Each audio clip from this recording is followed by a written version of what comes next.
प्राय देखा जा रहा है कि लॉकडाउन को कुछ शर्तों के साथ कई सेक्टर में ओपन किया गया और उसमें उम्मीद की गई थी कि लोग लॉकडाउन के दौरान जो आचरण विकसित हुआ उसका पालन छूटों के दौरान भी करेंगे।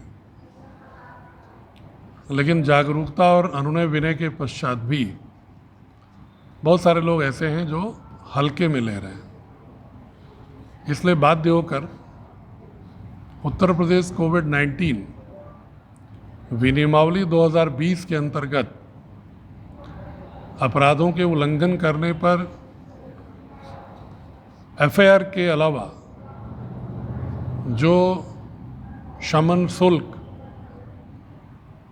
तत्काल पेनाल्टी वसूलने का जो प्रोविज़न है उसको जनपद में प्रभावी रूप से लागू करने के लिए कार्यपालक मजिस्ट्रेट और पुलिस ऑफिसर्स को मेरे द्वारा निर्देश दिए गए हैं। उसमें यदि कोई व्यक्ति सार्वजनिक स्थान पर लोगों से बहुत नज़दीक बात करता है बिना मास्क लगाए, गमछा, रुमाल, स्कार्फ नहीं यूज़ करता है, तो पहले पर 100 रुपये, पहला अपराध है तो 100 रुपये, दूसरा अपराध है तो 100 से लेके 500 रुपये तक, और तीसरे पर 500 रुपये। उसी तरह अगर लॉकडाउन का उल्लंघन करता है कोई तो प्रथम अपराध पर 100 से 500 रुपये और द्वितीय अपराध पर 500 से लेकर 1000 रुपये के बीच में कोई भी धनराशि तत्काल वसूली जा सकती है। इसी प्रकार दोपहिया वाहन पर पिछली सीट पर अगर कोई बैठा है, अनुमति सिर्फ महिला के लिए है,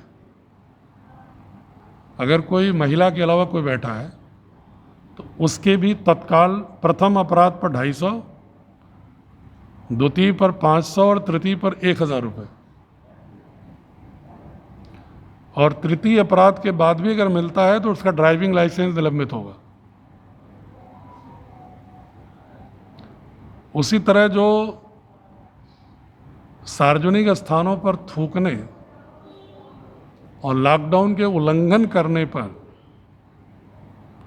अगर 2 अपराधों के बाद अगर रिपीटेड उसके बाद भी अपराध करता है तो प्रत्येक अपराध पर 1000 रुपये का दंड लगेगा। तो हमने कार्यपालक मजिस्ट्रेट और पुलिस ऑफिसर्स को निर्देश दिया है कि इसका जगह जगह तेज़ी से चेकिंग करके इसका पालन कराएं, ताकि लोग किसी से बात करने के दौरान मास्क जरूर लगाएं, सार्वजनिक स्थलों पर थूकें ना, मास्क न लगाएं तो दुपट्टा, स्कार्फ वगैरह यूज़ करें। कई लोगों को हमने देखा है कि जब टोका जाता है तो जेब से मास्क निकालते हैं और लगाने लगते हैं।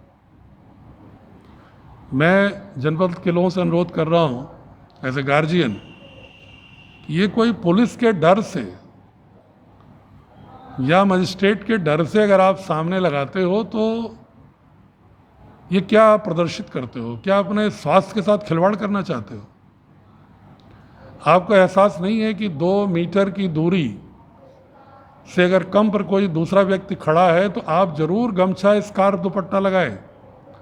आप अकेले घर में बैठे हैं, 2 मीटर दूरी पर सब बैठे हैं, कोई दिक्कत नहीं है, लेकिन आदत तो डालिए। अगर कोई 2 मीटर की दूरी के अंदर आपसे बात कर रहा है तो आप वहाँ पर स्कार्फ, दुपट्टा या मास्क का प्रयोग करें।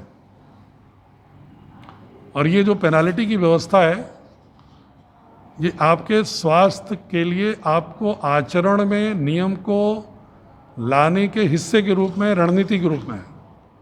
मुझे उम्मीद है कि आप ऐसा मौका नहीं देंगे कि अनावश्यक रूप से कार्यपालक मजिस्ट्रेट और पुलिस ऑफिसर्स को ये शमन शुल्क वसूलने के लिए मजबूर होना पड़े। संयम एकमात्र विकल्प है इस रोग से लड़ने का।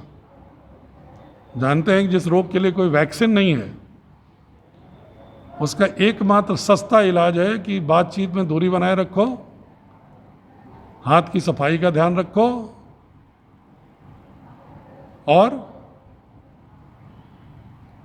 मास्क लगाओ, दुपट्टा, स्कार्फ, मतलब हाथ की धुलाई, मास्क और भौतिक दूरी, ये 3 ही सूत्र हैं जो बहुत कोई जिसके लिए पैसे की जरूरत नहीं है,